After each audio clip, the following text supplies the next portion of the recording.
I was driving home from work when I saw her. My initial surprise was just at her presence on the road. With how things are these days, seeing someone walking alongside the street is a rarity. I slowed, out of curiosity. The way she was moving was noticeably odd, even from a distance, and because I didn't want to risk running into her if she happened to try and cross. She was wearing baggy gray sweatpants and a t-shirt, neither of which were clean, as if she had been walking for quite some time. I pulled up alongside her and finally got a look at her face. Her blonde hair was matted to her skull, recently dampened. I think it rained earlier. Her eyes were fixed ahead. Her ear, the one visible to me, was bandaged. Although blood had soaked through, a dried stream of it went down her neck. Gauze or some other material had been fastened around her mouth, layered heavily as if to ensure that nothing got in or out. Her entire body trembled, and her chest especially swelled and deflated. Her nose was uncovered by the gauze, so breathing presumably wasn't an issue for her, but she nonetheless looked as if she was under great respiratory duress. I didn't know what was wrong with her, but her condition alone was to me worth the risk. I couldn't just drive away and leave her wandering the streets, clearly unwell. I pulled the car in front of her, cutting off her path. I quickly unbuckled my seatbelt, expecting her to simply walk around the car, but I saw through my rearview mirror that she just stood in place, waiting.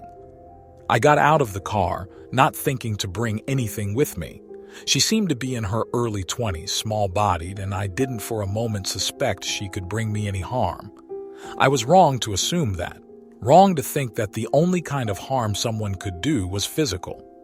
I walked over to her, slowly, and announced myself and why I had stopped. Her eyes remained on the rear of my car for a while, then slowly turned to me, as if she were begrudgingly allowing herself to look away from her path. There was a sense of great fatigue in her expression. Her eyes, though alight with a kind of tireless determination to reach someplace, also looked crestfallen, as if she had resigned herself to the fate rather than preferred it. The wrappings around her mouth were thick, and I pointed to them, hoping she would at least pantomime the reason for their placement. When I did this, she began shaking her head frantically, and tears accumulated and fell from her eyes. She backed away from me and held her hands up in front of herself. I hadn't taken a step towards her and didn't plan to, if that wasn't something she was comfortable with, but her reaction only made me more curious. My first thought was the obvious, that she'd been afflicted with some sort of pathogen and feared spreading it, but the unusual nature of her bandaging and her still unexplained presence in the middle of the road kept me planted where I stood. I wouldn't be able to sleep if I just left her there, the way she was. I wanted to get her off the road before other cars came and there was an accident, so I held my hands up to appease her apparent desire for space and motioned towards my car. I opened the back seat's door, gestured for her to enter, and stepped away, hoping she would at least allow me to give her a ride somewhere. She looked from my car to me, and I thought she was going to continue retreating by the look of fright that swept across her face, but she eventually relented and walked towards the car. Upon coming near me, she pointed to her bandaged mouth and shook her head slowly, her eyes fixed on mine with a newly arisen resolve. I nodded in response, promising not to try and remove them. I got in the driver's seat and pointed to my GPS. Thankfully, I had one because there weren't pens or paper in my car, and she reached over the console and entered her destination.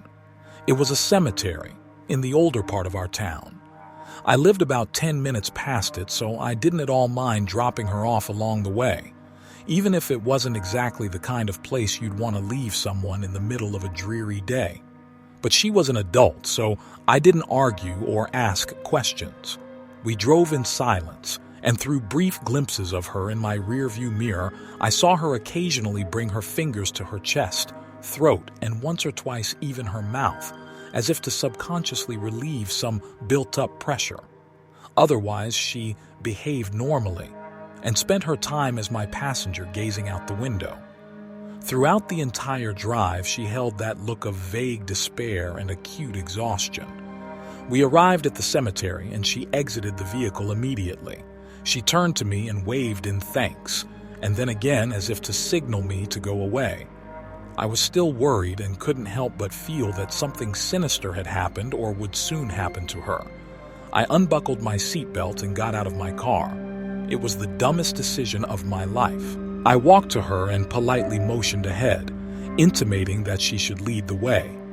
Tears almost returned to her eyes, and that expression of grim resignation was as plain as ever, but she went on anyway.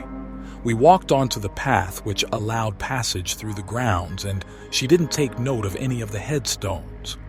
Neither did she seem to have any real destination, but was content to simply wander among the resting dead. At first, I suspected that this was done because of me, that she didn't want me to know why she had come to the cemetery, if it was even her true destination at all.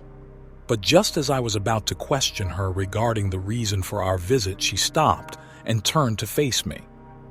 Tears had fallen uninhibited from her eyes, and the expression I've related so thoroughly was now so visible as to be disconcerting. She was in a dual state of extreme unrest and enervation. Her body trembled as if in seizure, and her hands scratched at her chest and throat, her fingers tickling the thick bandaging around her mouth. Something was wrong, and although I know I had no right to touch her, especially when she had demanded that I don't, I couldn't stand there and watch her suffer so horribly. We were in a cemetery. I was the only person at risk of any kind of exposure, if that was the nature of her torment. As gently as I could, I grabbed her by the shoulder with one hand and got a hold of her bandages with the other. She resisted for only a moment, as if to put up the minimally required fight to remain morally responsible. Then her grip around my wrist slackened, and she stared at me in what I can best describe as deep contrition. I removed the bandages. The police and paramedics arrived not long after she died. I did my best to shield her body from the rain that had started to fall shortly after her death. There were no trees within that particular area of the cemetery, nor any shelters for visitors. I explained the circumstances of our meeting and did my best to describe her condition right up until her death to the EMTs who tended to her. They seemed doubtful of my explanation, and the responding officers did as well. But after further questioning at the station, during which I had the presence of my lawyer via phone, I was released without any special instructions. It came to me an hour after I had arrived home. It started first as a vague irritation within my chest, as if I were congested or something had been somehow lodged therein. Then it became a mounting pressure, and I had my first incident in the form of what was basically a hiccup. A few minutes later it happened again, only this time it was prolonged and noticeably painful. The minutes went by, and it continued to happen until I finally let out my first real scream. The pain which accompanied the scream was far worse than the pain of keeping it held in. The restraint was uncomfortable, sure, but the release was excruciating. It burned itself from out of my lungs and up my throat like some blast of fire. The scream was unlike anything I'd heard, unrecognizable as my voice, but it had undoubtedly come from me. After that, I knew why she had kept her mouth bandaged. The bandages were probably even a last resort. I think she had lost the physical capability of holding in the scream, so she just allowed it to flood out endlessly, agonizingly, letting it tear her apart, but at least keeping others from hearing it. But I had heard it. I had been stupid enough to remove her bandages. I had brought the infection upon myself. When the layers came off and I heard that ghastly scream, I felt as if something vile, something maleficent had entered my body. It killed her as it entered me. She screamed for so long, expelling not just air, an impossible quantity of it, but I think her soul as well, or whatever inhabits and pilots our bodies. She screamed it all out, and I unwittingly inhaled the incubus that had harrowed her. I didn't tell the police this. I told them that I had in fact found her on the road and brought her to the cemetery as she had requested, but I lied and said she suddenly collapsed when we got there and wouldn't wake up despite my efforts. They themselves even remarked on the obvious fatigue in her face and body. So, I've been sitting here, letting slip small bursts of air, hoping to lessen the power of the ever-building scream within me. The pain intensifies anyway.